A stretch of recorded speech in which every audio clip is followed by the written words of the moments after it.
Well, there's been a trend over the last few weeks of this show where I open up by saying some variation of, well, the Lions season is progressively closer to being at its end, but they still have a little tiny glimmer of hope. And nope, not anymore. The Lions got a piece of coal in their stocking on Christmas Day, and they laid possibly the biggest egg they've laid since Christmas Eve a couple of years ago against the Panthers, and they lost to Max Brosmer and had their playoff chances officially ended as the Lions were eliminated from playoff contention. So now we have a whole lot of things to talk about. Welcome into the Payne and Drain show, everyone. My name is Zach Payne. I'm one half of this show. I'm joined, as always, by my co-host Alex Drain. And Alex, I hope you didn't watch that too intensely on Christmas Day.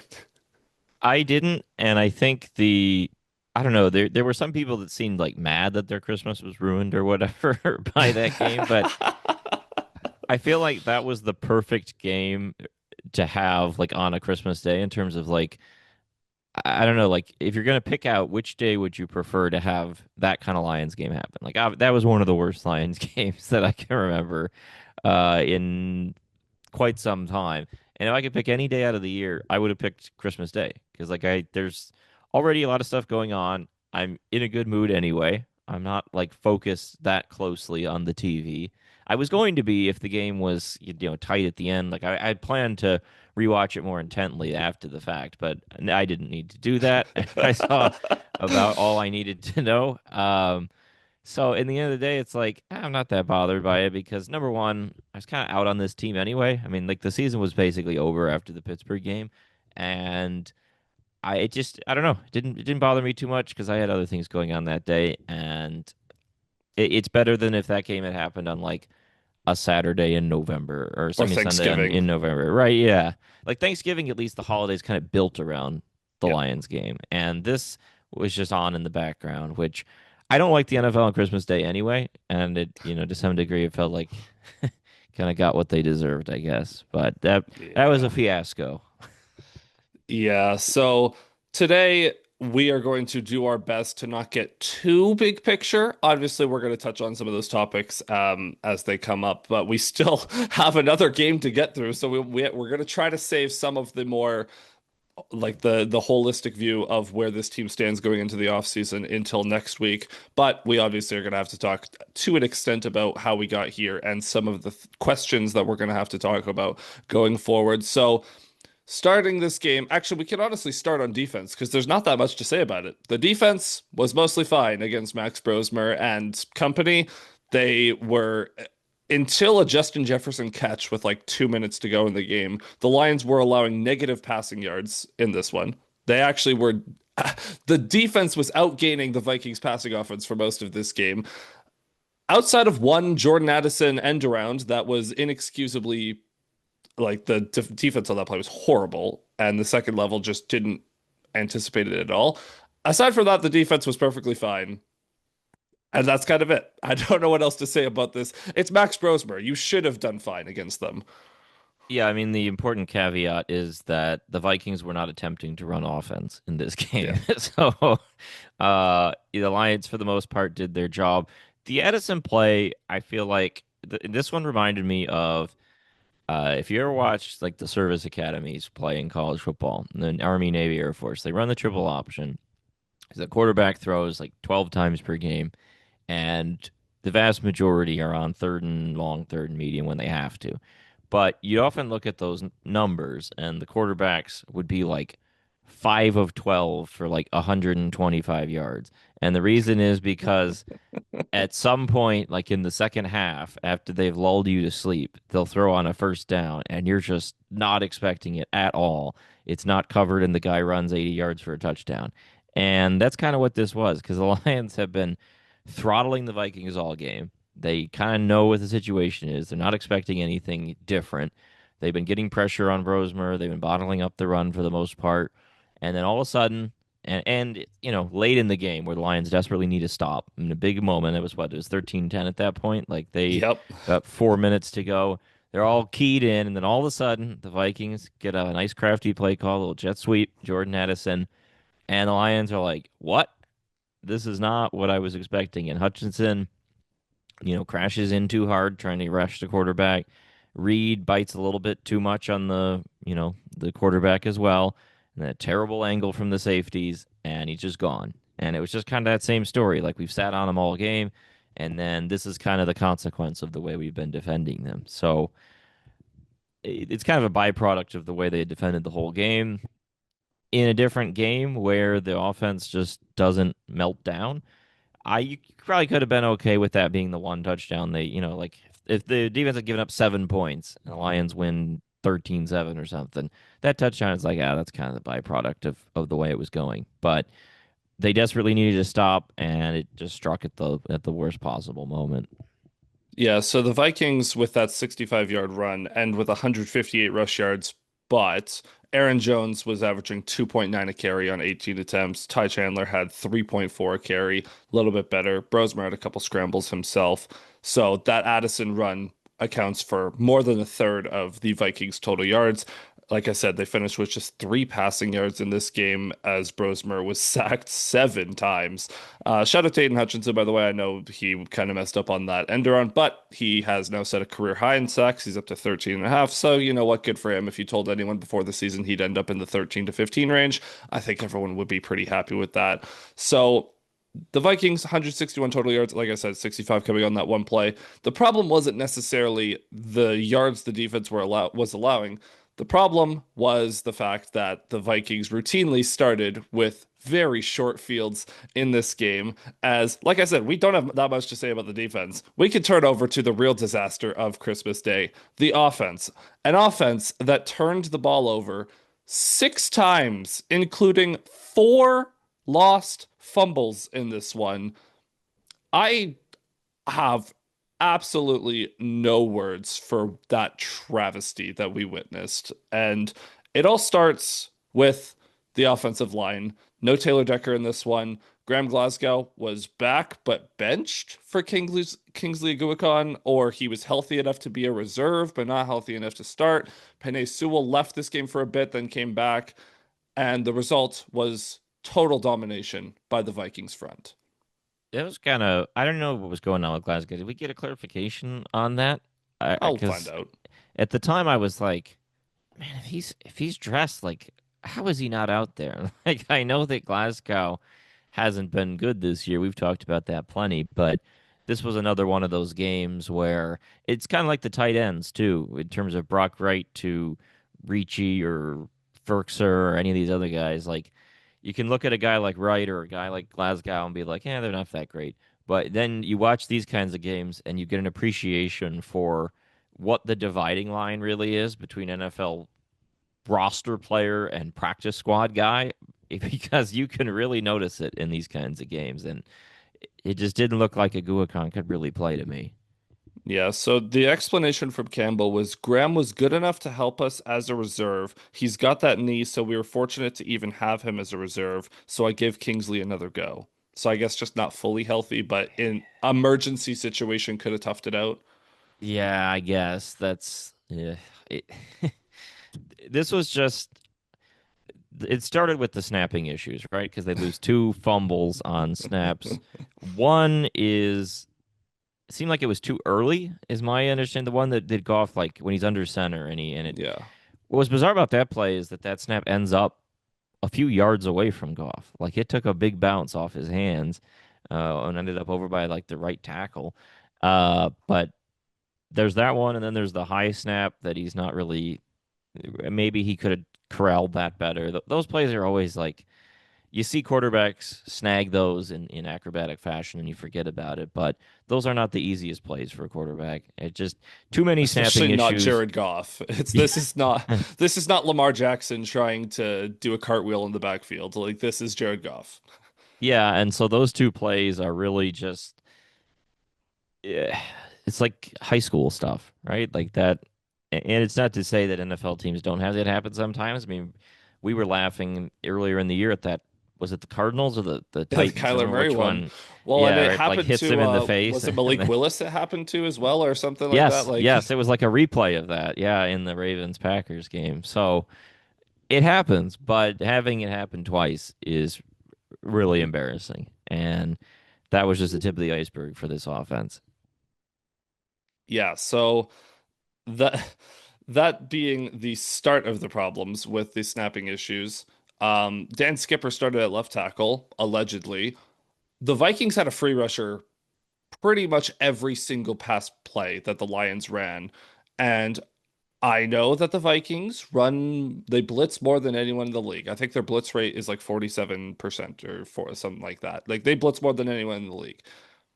In this game, that I don't know if the rate was higher. The success rate was definitely at like an all-time high because I've never seen a blitz package work so effectively than I did with the Vikings on Christmas Day. Jared Goff had 1 second to throw every single down. And we'll get to go like Goff didn't have a good game either. But my lord, that I've never like the offensive line, that might have been the worst offensive line performance of the entire Dan Campbell era, even accounting for the fact that there were backups in the game.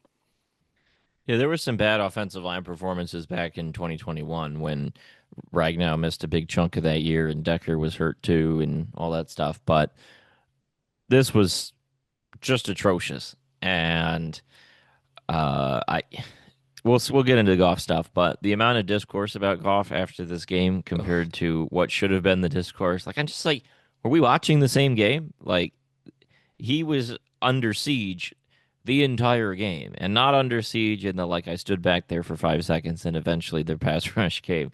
This was just unblocked rusher after unblocked rusher up the middle, around the edge, all over the place. And the Vikings definitely were putting the sort of the pedal to the metal. Like they sent 6, 7 man pressures all the time. And I think that offensive line, I mean offensive coordinating has to be talked about in addition to offensive line because there were a few plays I highlighted where it felt like they weren't really ready for those kinds of blitzes where you look at what they're showing and eventually you need to have a quick out, you need to have a screen option, do something. It just didn't feel like they were giving Goff great route trees to operate with to try to wiggle himself out of those situations, but definitely all around issue because it's also not just the offensive line. We have to talk about tight end blocking, which was non existent in this game. And I saw a stat about how the Lions' rushing game, especially with Montgomery, has gone off a cliff since the Laporta and Wright injuries. And we haven't talked enough about that, I feel like, but it was a big story in the pass protection in this game. Running back pass protection wasn't great either. And so you look at this game, and I highlighted a few of these sacks, but like there's a Van Ginkel sack where they try to run tight end delay. The tight end doesn't get really any of him, and it's just an immediate sack. You've got let's see, you have the sandwich strip sack late in the game. Gibbs and Ferkser don't really get any of those guys. Skipper's kind of late to be involved too. I mean, it was just constant. It was from everywhere, all over the line.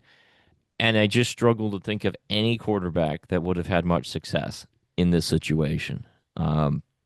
It just was really just a catastrophe.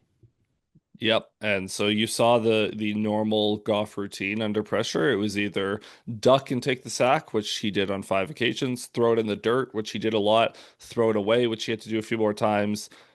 It was very hard to watch outside of one drive where Goff made a couple of really nice plays to extend the drive. But I think the Lions, I'm pretty sure that was one of the drives that stalled out in the red zone. But Goff, he did his best early in the game, but the more the game wore on, the worse he got in the pocket and the more rattled he got with his throws. He started locking on Tom and Ross St. Brown. The Vikings keyed in on it. They got the Harrison Smith interception. They got another interception later in the game as well. It all cascaded from there. Touching on the tight end thing, I think you're right. We have not touched on enough like how big of an absence Sam Laporta is, and Brock Wright too. I know that we were critical of Brock Wright and his blocking throughout the season, but again, going from like a fringe NFLer type of blocking to practice squad fodder as blocking tight ends, quite a drop off there, and it was very drastic in this game. But for another, back to the Gibbs and Montgomery debate. One of them can pass protect, the other can't. I Uh, Yeah, I mean, one of them also did a couple things in this game, and I yeah. mean, like Gibbs's most notable moment rushing the ball was fumbling. I mean, you look at the box score, 17 carries for 41 yards for Gibbs with a long of 8, and then the crushing fumble, which erases all of that.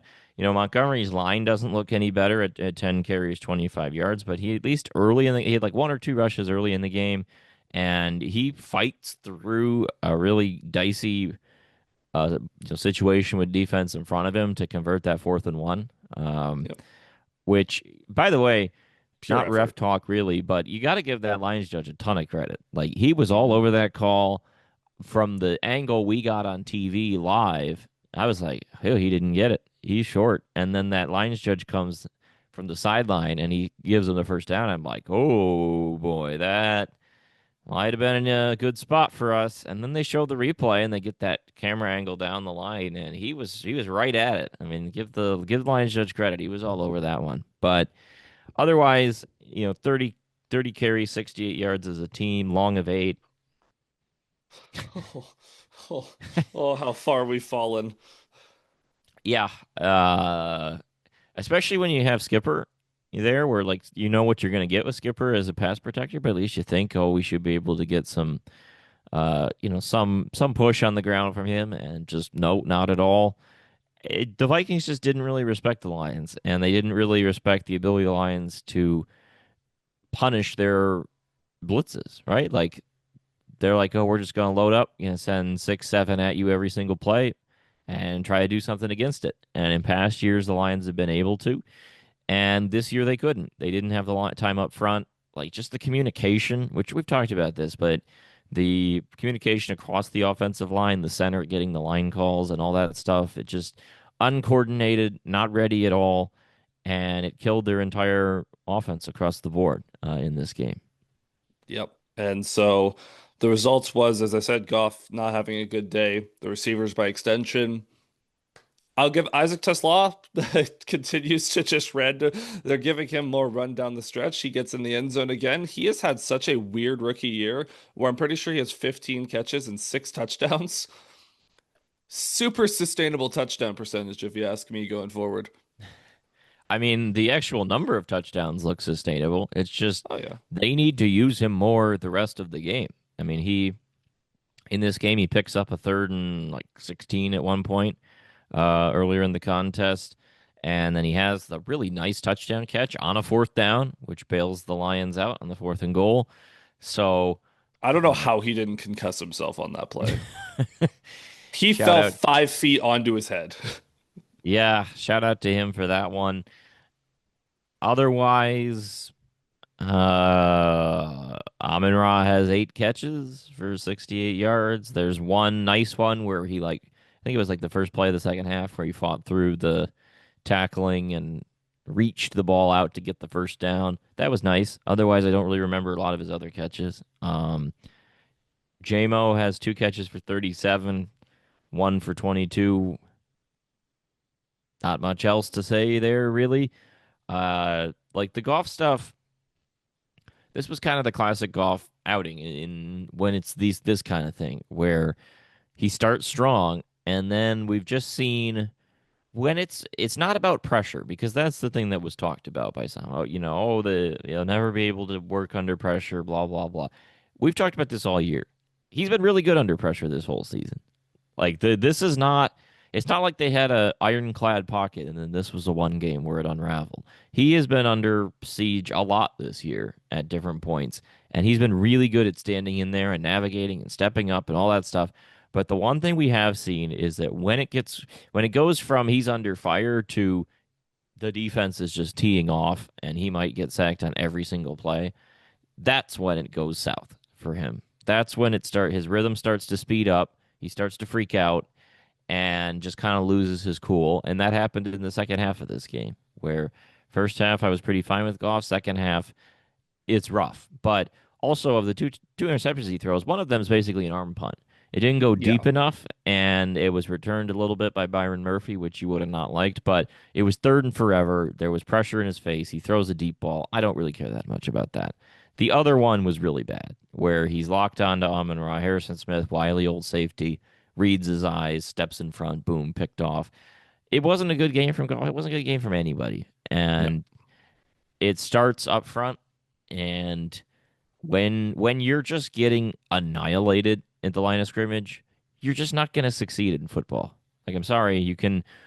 People have a romanticized ideal, and we can talk more about this of like what a running quarterback does. But like, there's not a lot you can do when it's that. And people should go back and watch either this past Super Bowl or the Super Bowl between the Chiefs and Bucks. Like, that was Patrick Mahomes, scrambler, play extender extraordinaire. Last year He with the had, Eagles. yeah, there was not much he was doing in those games when you're just getting smoked like that regularly. Yeah. Well, I have good news for you. We won't have to deal with Kingsley Guakon at center again because he got claimed by the Browns this morning. So he's gone. He's immediately gone, and we'll see what the Lions do in the finale here. But I wanted to bring this up. This is from Pride of Detroit a couple of days ago, looking at the Lions' offensive regression this season. Because on the surface, the points per game and the yards per play and all that is still fairly good. Like they're still top five or top 10 at worst in all these stats. But it's the advanced metrics where things take a bit of a dip. So this is starting with the overall offense. In 2024, last season, they were third in EPA per play, first in offensive success rate. This year, they're 10th in EPA per play and 16th in success rate as an overall offense. Now, as a passing offense, they're still top 10 in both, but it's the run game that I really want to focus on. Last season, fifth in EPA per rush, fourth in success rate. This year, they're 22nd in EPA per rush. They're actually in the negatives, and they're 25th in success rate. They are all of their stats are being completely uplifted by how many explosive runs Jahmyr Gibbs has had. But this is from like again from Pride of Detroit. If we play the Kelvin Shepherd game and remove the 930 plus rushes that Gibbs has had this season, he's averaging the offense is or the rush game is off averaging 3.6 yards per carry. So on a down to down consistency rate, they're not good. They're just not. And there's like it's the offensive line, it's the tight ends, it's the scheme, it's too much, it's not enough diversity in the run game, it's not enough different rushing concepts. It's everything. We talked about this with Jahmyr Gibbs before. When he's in open space, he's the best in open space in the league. When there's no open space, he's not going to create it for you. I saw the stat also about their number splits against like good defenses and not good Yeah. defenses, and that there's been a lot of stat padding going on. Yeah.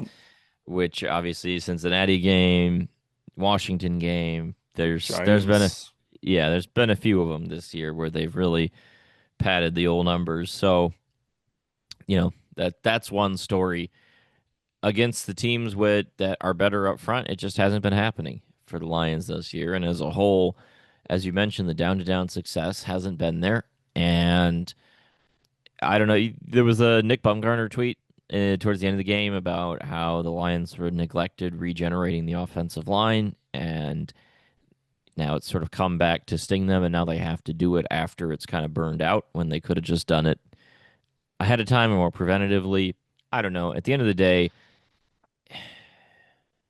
See, th it's gonna be a focus of the offseason regardless. So th this is something I struggle with too, and I fired off a tweet kind of reactive tweet to this game, but that the Lions just didn't take the time to properly develop succession plans. And I'm kind of torn on how I feel about this because, on the one hand, you should have known that Frank Ragnow would have retired early. However, he did retire after the draft, and so I have to give them at least a little bit of a pass for not having a plan readily available. At the same time, you could have had any other center option in the building developing for like you could have done the Giovanni Manu experiment at center and at least had a developmental option there. It just, I don't know. It's kind of tough. And now you have a situation where you have two young guards and Penei Sewell and Taylor Decker who are locked in as starters as long as Decker doesn't retire unexpectedly. So are we just expecting a veteran center to come in and save the day? I don't know, but it's and obviously development from the young guards. I don't know. I'm very curious. Again, we talked about this offline. Brad Holmes' end of season availability is going to be the most important viewing experience for this Lions season. Yeah, I get this isn't like an off-season talk yet, but you kind of wonder would they draft a tackle and then play him at guard a year? Well, whatever was going on with Decker, like it's a possibility, Or but just have a second round tackle sit for a year. Like, I mean, I feel like they're going to need to use their draft picks on the actual like roster itself next year because they yeah, need an infusion of talent, but that's another discussion. yeah. Um, what's weird about this game in part is like the way it went is the only possible way the Lions could have lost this game. Right? Like the If they Vikings, do literally anything on offense, they win easily. yes. I mean, the Vikings at the end of the day gain 161 yards on 51 plays. Like all you had to do was not turn it over constantly in your end of the field and they would have won this game. But at the same time, it's kind of like, do I really rue this game? Do I wish we had won? I don't know. Going into the game, I was thinking, I it'd be so humiliating to lose that we should probably just win. And it would clinch a winning season for fourth straight year. That's something. Okay. A divisional game, etc. Then by the end of the game, it's kind of like at this point, just lose. Let's lose to the Bears. Let's get the fourth place schedule and get out of here because I this is so bad. And we go back to the episode last week, and I told you it would be interesting to see how they come out. And I don't think they came out like unmotivated or uninterested in winning the game. I think it was just like the precision and the execution isn't there, and it hasn't been all year. This is the worst permutation of it on offense.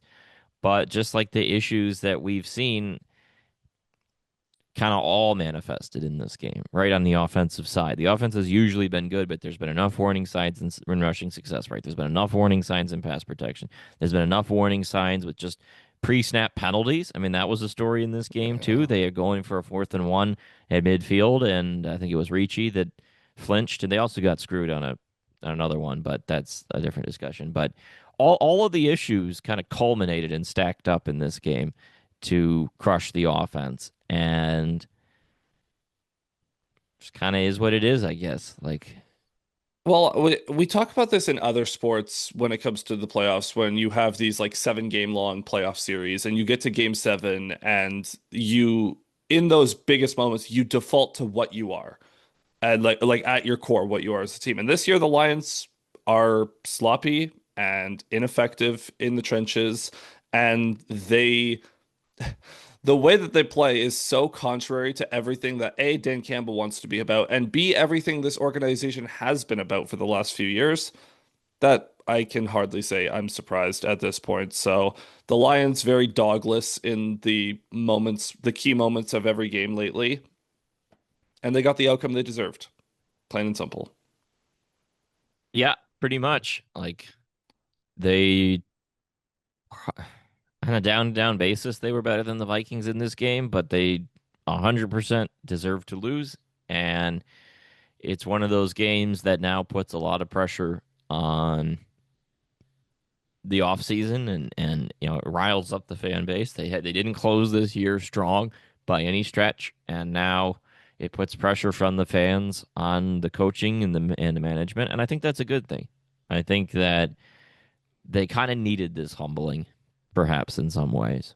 Well, they also need the pressure, just in general, the pressure to be turned up a little. Because if you look at the trajectory the Lions have been on every year, year one, okay, they're horrible, but they end the season with a couple of wins and they end the season trending in the right direction. Year two, they start horribly, but they trend the right direction at the end of the season. Third year, they make it to the NFC Championship. Fourth year, they're the one seed, they make it to the divisional round. Yes, they face plant, but it was the best regular season in franchise history. This is the first year where they've ended the regular season trending the wrong direction. And that it's going to bring up a ton of questions, and I'm just very curious to see how Campbell and Holmes respond to this type of outcome because before you could at least cope with injuries or we're at least trending the right direction. This is the like a massive step back for the organization, and it's gonna be like we're gonna see if the chip on the shoulder of Brad Holmes is gonna get any better, or if his ego's just gonna be a little bruised. I don't know what to expect from him. Again, still first time GM, so Yeah, power of spite is back. Time to own Dave Burkett again, little bro. Like get back in the scouting room. We need yeah. help here. So, do you even want to bother with game theory in this one, or do you want to talk about actually good I mean, football? I thought it was pretty like straightforward. I let's see, they had the 4th and 3 in Minnesota 45 first drive. They're lined up to go. Then the false start offsides incident. Yeah, I mean, Fourth what and can you one at do? the 2, late second quarter. That's an obvious go. Yep. Fourth and goal at the 4. I Hmm. was kind of on the fence about this because I was just like, our offense is so bad right now. Yeah, Like, you got to capitalize when you can. we should mention that was the culmination of the 19 play, 81-yard drive that Yeah, lasts it like took 10 this long. minutes. You might as well. I mean, that was like just plodding down the field. Yeah, And snail then space. 4th and 1, Minnesota 48, early third quarter. Then the false start. I mean, that was an obvious go. Late in the game, this was like the only other debatable one of the 4th and 8 at the plus 30 with about 5 minutes to go, down 13-7. It felt like you kind of had to kick. I mean, you didn't really need a field goal, but at the same time, where is the faith that they're going to pick up a 4th and 8 in this kind of game? Well, and also like you're playing Max Brosmer'd, you expect to get the ball back, and then you're a field goal Right. from tying. Like you're Yep. allowed to be more conservative when you actually have some faith your defense will do anything. Ironically, they didn't, but the one time in the game that they didn't, but I understand the thought process. So that was pretty straightforward. Special teams, Will Riker drilled a 56-yarder for Minnesota, so credit there. And then Jack Fox with the punt for the ages. The only good thing about the game, We're that and the back to Tissaw touchdown. Those you are know the we're back two. to 2021 when we have to have Jack Fox corner as the only good thing. Well, and the thing was, he didn't get to punt very much in this game because the Yeah. Lions scored twice, turned it over 6 times. There weren't a lot of punts in this one, but he made it count. So congratulations to him. Yeah, 70 Bates, yarder out at the one. yep, coffin corner, just perfect stuff. Field goal from Bates. Otherwise, that's about it. Like Yeah. this was atrocious football. This is one of the worst games I've ever seen, and I it, I wouldn't feel that much. I wouldn't feel much better if the Lions had won. Like honestly, like let's say in some world where they get a stop on the Edison jet sweep and then they go and score a touchdown late or something, I'd be like, we won, but we suck real bad. We'd still be alive though. We'd still be fighting for a playoff spot as we speak. Against the Malik Willis Packers and then going into Chicago and that whole it would have been hilarious to watch that unfold. It would have been just as funny as like the NFC South debacle that's going on that we'll talk about in a second. It's yeah, just rip the band-aid off, get it over with. And now we go into a week 18 where hey, nothing matters, but let's see if they actually care. Yeah, that hard to predict how engaged they will be at all. Literally any outcome is feasible in week 18. All right. Now switching over to some more enjoyable football that transpired over the weekend. The Cowboys and Commanders played a meaningless game on Christmas that we don't have to talk about. The Broncos, though, even though it was ugly, they beat the Chiefs, and now they are one win away from clinching the 1 seed in the AFC. And they get to do it against a Trey Lance-led Chargers team because the Chargers aren't playing for anything after losing to the Texans. So presumably, the Broncos will win the AFC. Yeah, credit to them. That was not. I didn't see a lot of the Broncos Chiefs game, but kind of just waiting for the Broncos to pull it out. They do 20-13. Not very impressive. A little bit of the sort of close game sorcery going on there. 13-3 with a plus 74 point differential, but uh, credit to them. They are. What's the AFC 1 seed situation here? So the Broncos and Patriots are tied at the moment, but the Broncos have the tiebreaker. So if the Broncos win, they're the one seed. If they lose and the Patriots beat the Dolphins, then the Patriots would be the one seed. I don't know if the Jaguars have a chance. If I don't know if the Jags have the It doesn't tiebreaker. matter. It doesn't matter. New Okay. England and Denver are not both Yeah. losing. So Fair. I mean, So Denver is very likely not losing with the Chargers injuries. I mean, they're a 12.5 point favorite in that game. So yeah. seems like the Broncos will be the one seed, which is something that not many people would have predicted before the season. Nope. And with how wide open both conferences are, getting that bye week is a little bit more important than it is in a normal year. We'll get to some of the NFC stuff in a second. We'll start though with this. I've got no words for this. The Baltimore Ravens. Last week, they blew a game to the New England Patriots, and John Harbaugh came out very almost defiantly. It was like, well, I would have liked to give the ball to Derrick Henry more. Didn't work out that way. And it seems like almost out of spite, he was like, fine, I'll give Derrick Henry the ball 36 times. And oh my Lord, did it ever work out in the Ravens' favor as Henry runs all over the Green Bay Packers in week 17. And as someone who has Derrick Henry in a fantasy league in a championship, thank you for the championship, Derrick Henry. 36 carries for 216 yards and four touchdowns. The Ravens, we'll talk about how the what happened to the Steelers. Actually, we might as well talk about it now. The Steelers also managed to lose to the Browns, so we get the ultimate mid-off for the AFC North title in Week 18. That's for some reason going to be on Sunday Night Football because the NFL scheduling hates us. I don't even know. And then there was the whole Lamar rumors that he's gone this offseason. Baltimore is simultaneously falling apart, but also has a chance to make the playoffs with a win this week.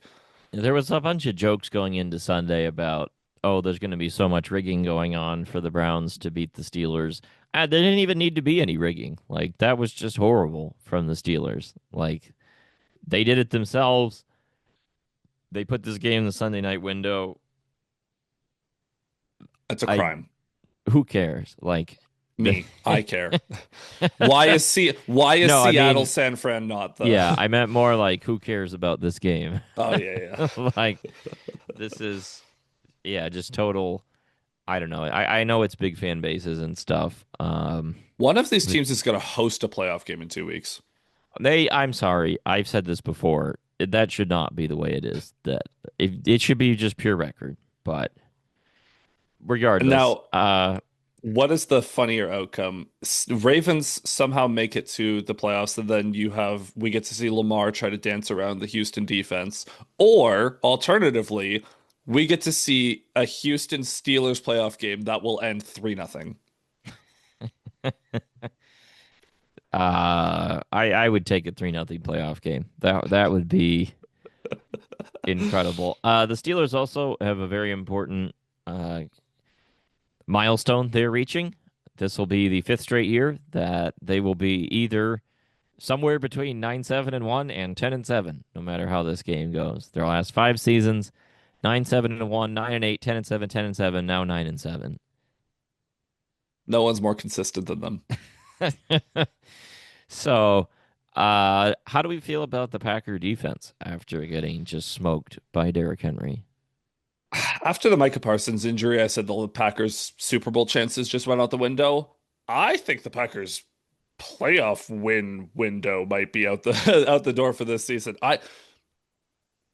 It's so tough because on the one hand, they probably should have beat the Bears a couple of weeks ago and should be in line for the one seed or for the NFC North crown rather.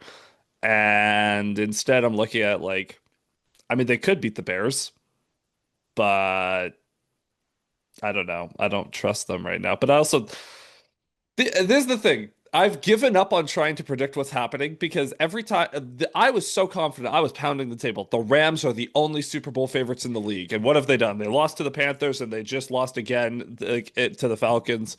I've given up. I've given up on trying to predict what's going to happen. So I don't think the Packers are going to win a playoff game now. But what do I know?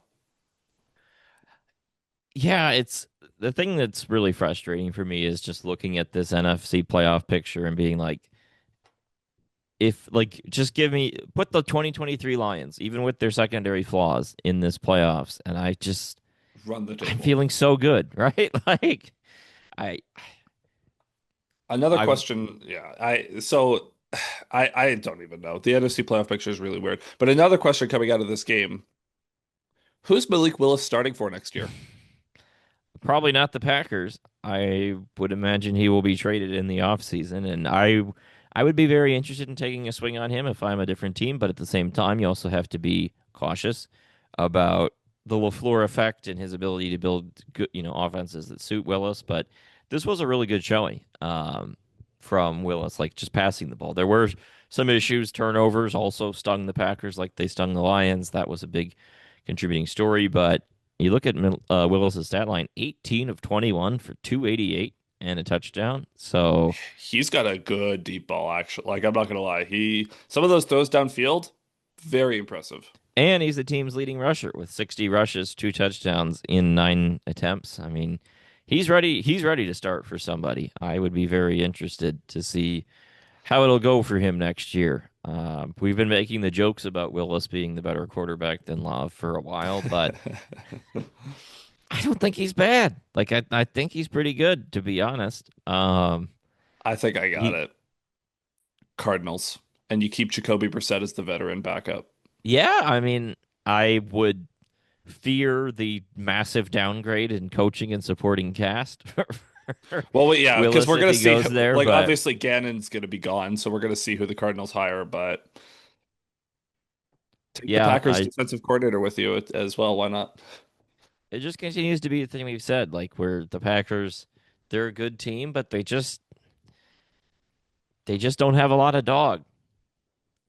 Yeah, These last few years, like their one real dog game was stomping the Cowboys in that playoff game, but and that's the Cowboys. The Cowboys are the only team that has less dog. yeah, so outside of that, like they just three straight losses for Green Bay after getting to 9-3-1 when they had beaten the Bears at home. It felt really good, like they were the kind of the lock to win the NFC North, and now they're hoping to just get to double-digit wins, and maybe they will, maybe they won't against Minnesota this weekend. I don't know how motivated Green Bay will be coming into this game.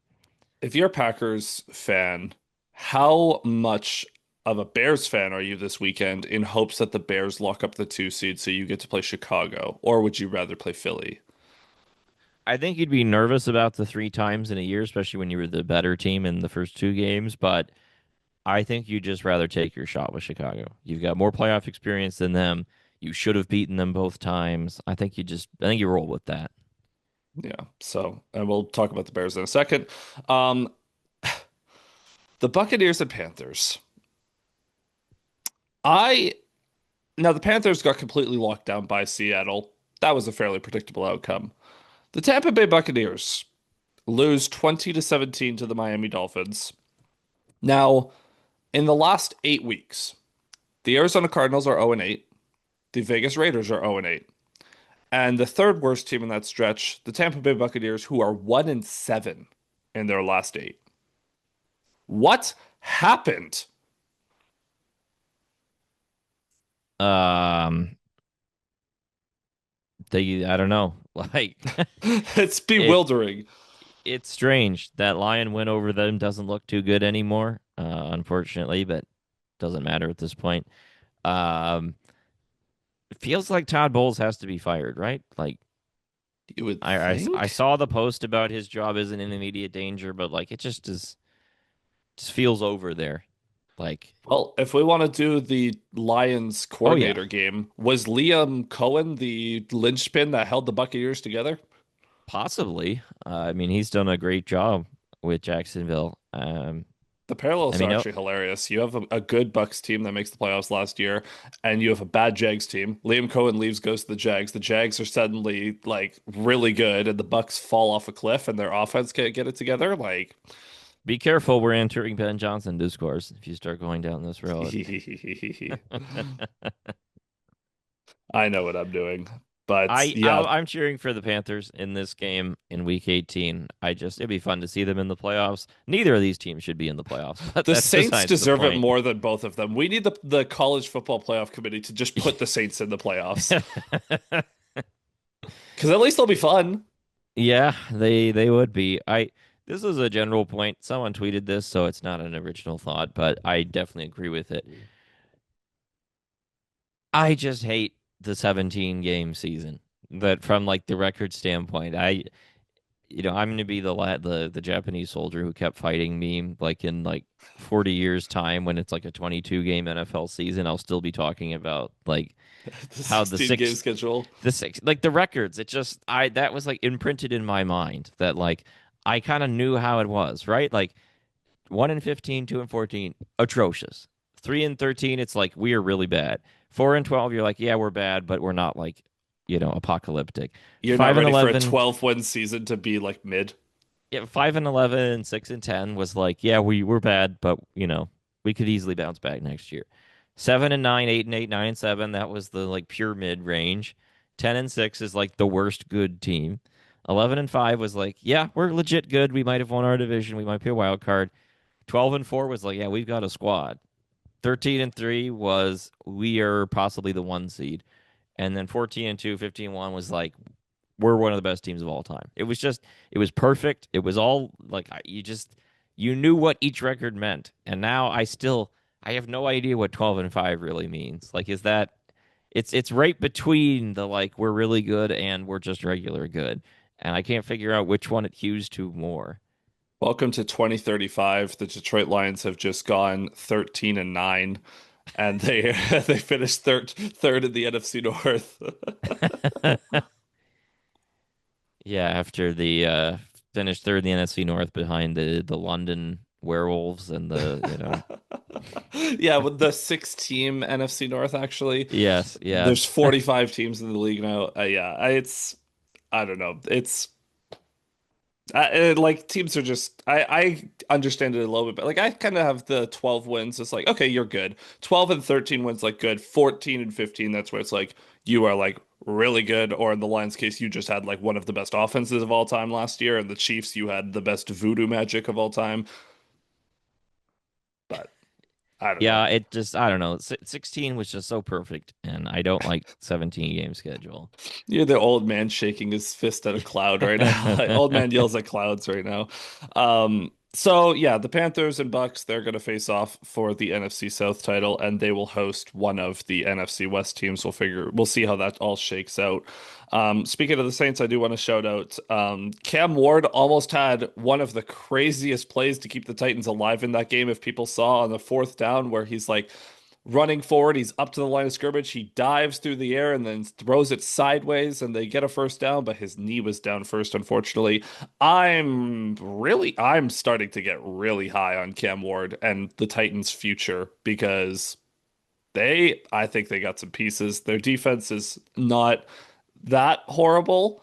They just need anybody on off any skill position on offense to help Cam Ward out, and I think they could actually be decent next year, which is funny that I say that because the Lions are likely going to play them next year, so that'll be a little bit interesting. The Jaguars and Colts, man, Philip Rivers is still trying his best. He's actually looking surprisingly not bad, but the Jags survive, so good for them. They're going to win that division, and they are going to host a playoff game. Great season for them. Seahawks, they're still vying for that one seed. Pretty good performance against the Panthers. The Giants and Raiders tank bowl. Well, one of the teams was tanking. The Raiders are. I've got no words for how bad they are. That's a hopeless franchise. Well, they are one loss away from number one overall pick. That's something at least. Pete They Carroll will be gone. they have to lose to Kansas City, which that will be a nasty Ooh. game. It reminds me of the one the Texans against the Colts where they win the game and Lovie Smith gets like Fired for blowing the fired for first. winning the game. Yeah. So that's kind of the stakes in that Came one. down. That one came down to a Hail Mary on like a 4th and 26 or something at the end of the game too, Yes. and they somehow Yeah. won. The other teams, not exactly sure how. I mean, it looks like Giants 2, Jets 3, Titans 4, Arizona 5, Cleveland 6. Man, that's it. Like that is really a listing of not just teams that had a bad year, but like that grouping of teams at the top are just like these guys have been consistently the worst teams in the NFL for the last like 5 years, and it really showcases the unserious versus serious teams in the league. By the way, should note for Lions draft pick positioning, Yes. we are Ravens fans because the Lions have the tiebreaker over the Ravens, so we need the Ravens to get to 9-8. We're Cowboys fans because the Cowboys have a tie, so they would be able to beat out the Lions there if the Lions are 8-9. I don't think the Lions can out tank the Falcons or Dolphins with a loss if they're all at 8-9. I don't know how the tiebreakers would work out there. They definitely can't out tank the Bucks, so who cares?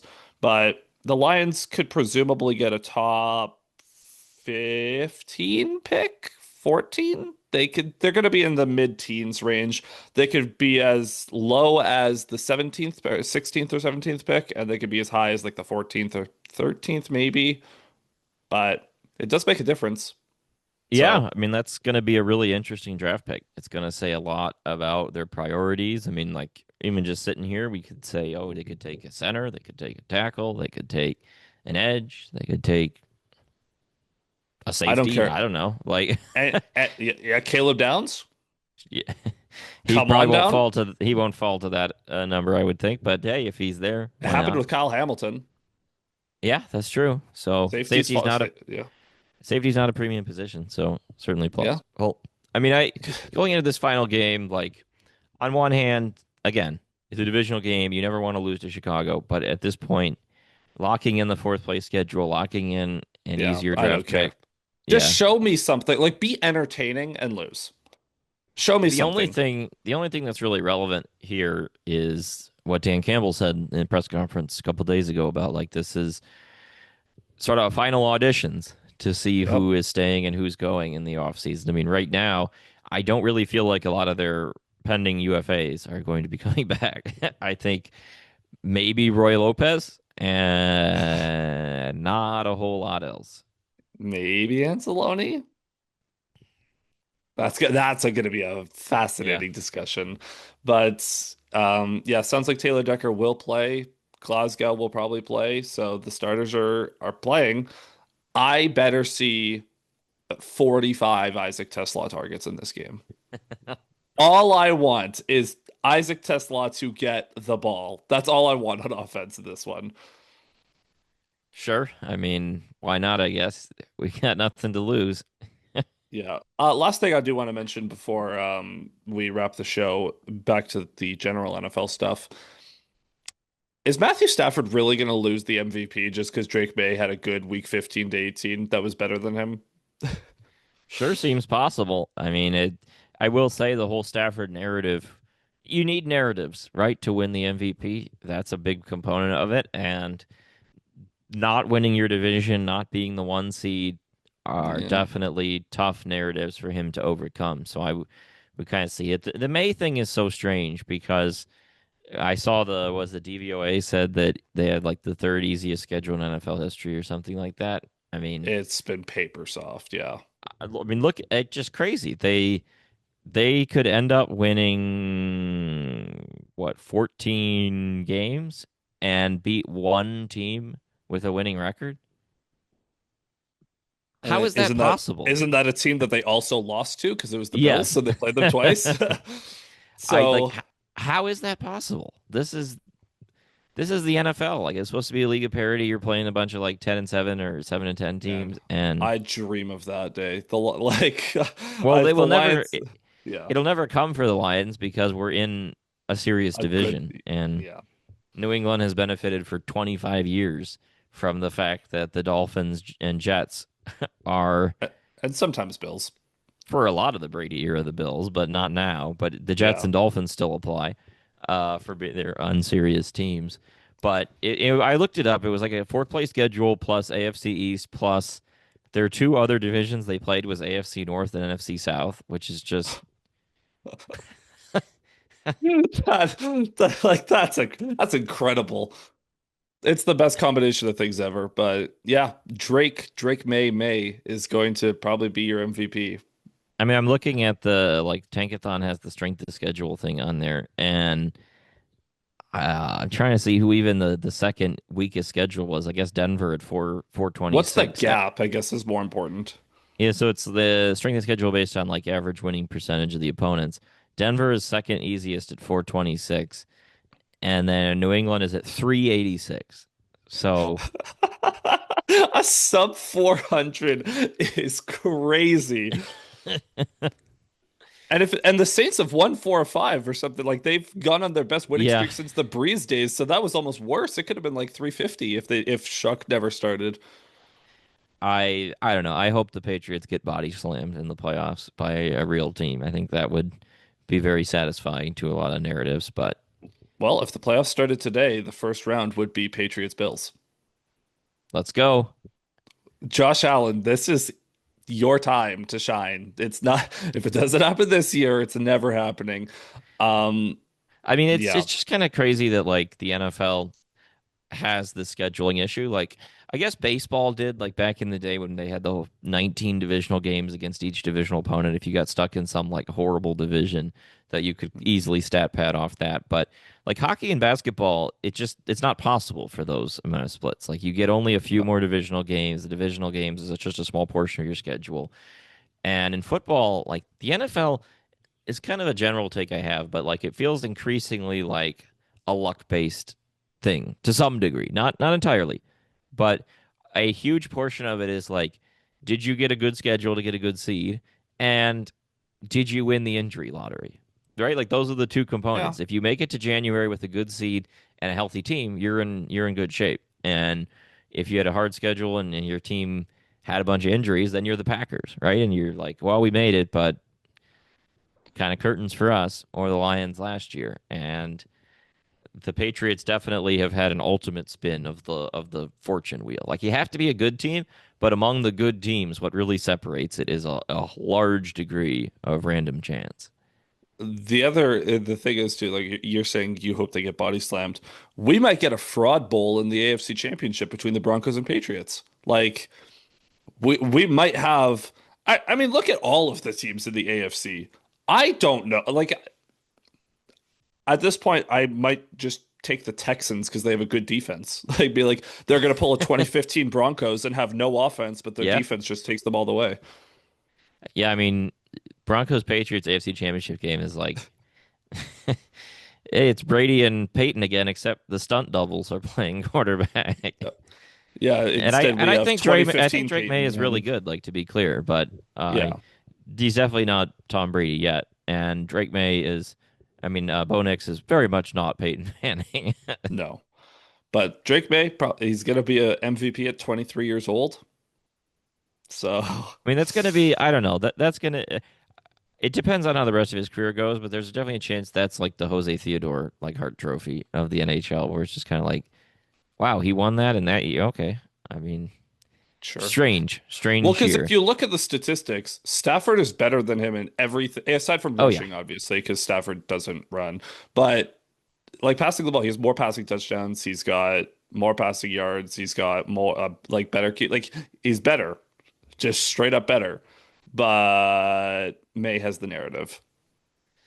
right. And I mean, one of the big questions is like, where does Drake May rank in quarterbacks in the league?